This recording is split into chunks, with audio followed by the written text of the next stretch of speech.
Hello, excuse me, and welcome on this day 17 of our Advent reading through Isaiah. Today, chapters 49, 50, and 51.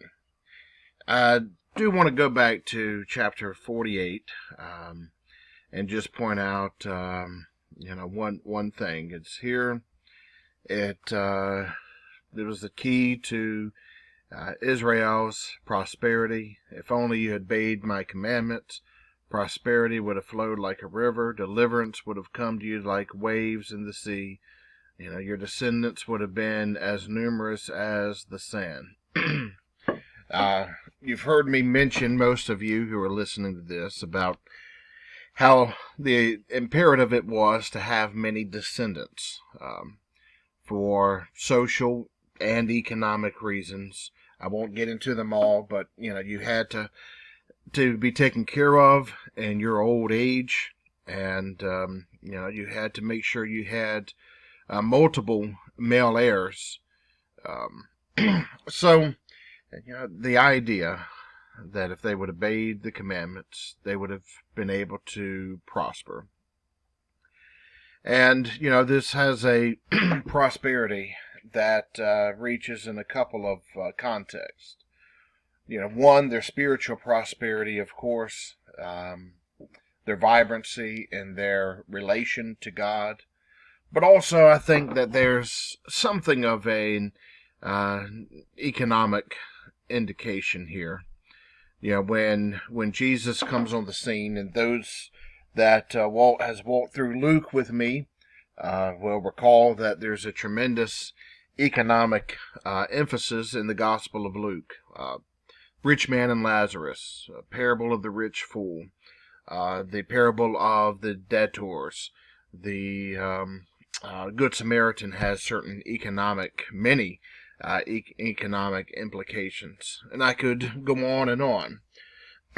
And in Isaiah, I've noted throughout the course of this book, different times when it talks about those who are economically taken advantage of and extorted, and the poor and the like. And so with God's commandments, there's the spiritual dimension, but also there's a very real natural, in this case, an economic dimension that's important as well in Scripture.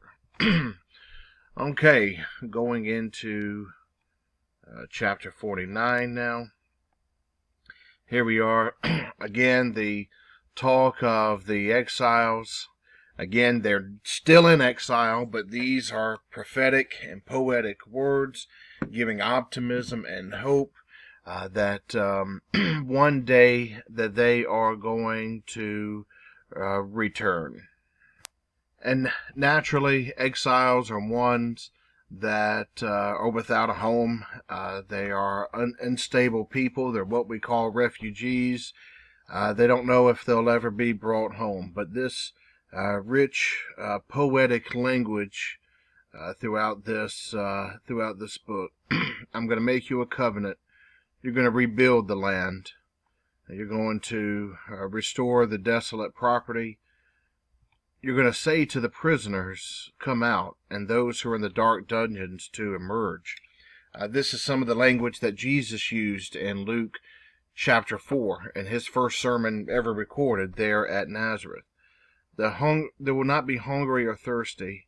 The heat's not going to beat down on you. Remember, these are people living without air conditioner, working out in the heat. Oh, but this is poetic, because, of course, the sun is still going to beat down upon the people. It's representative of the rest that these people will eventually have. And while there may not be hope for them, some of them, there's hope for their children. The mountains are given a joyful shout. God consoles his people and shows compassion to the oppressed. I've said before in this study that usually the oppressed is the side that God finds himself on. And so while earlier on in this book, it was the people of Judah who were oppressing each other at times. Well, now None of them are really in the position to oppress anybody else at any point. And now they have found God's favor, being the oppressed. Let's see.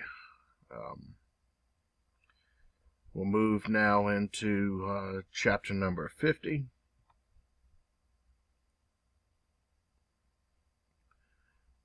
All right, here the covenant is being restored.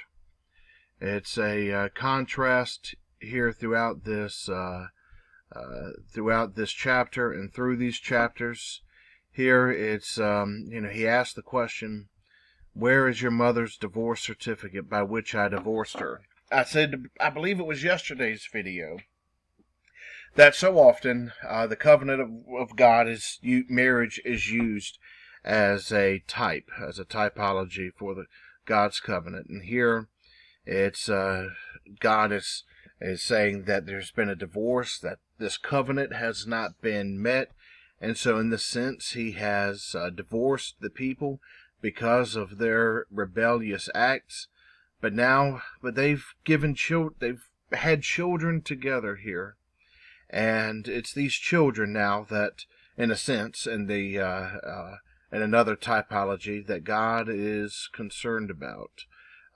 Here, God has told them that they're going to be restored, but He's making it clear that God is the one willing to keep His end of the garment. There's going to be no one here in verse 8 that's going to accuse Him of doing otherwise, that the responsibility is on the people.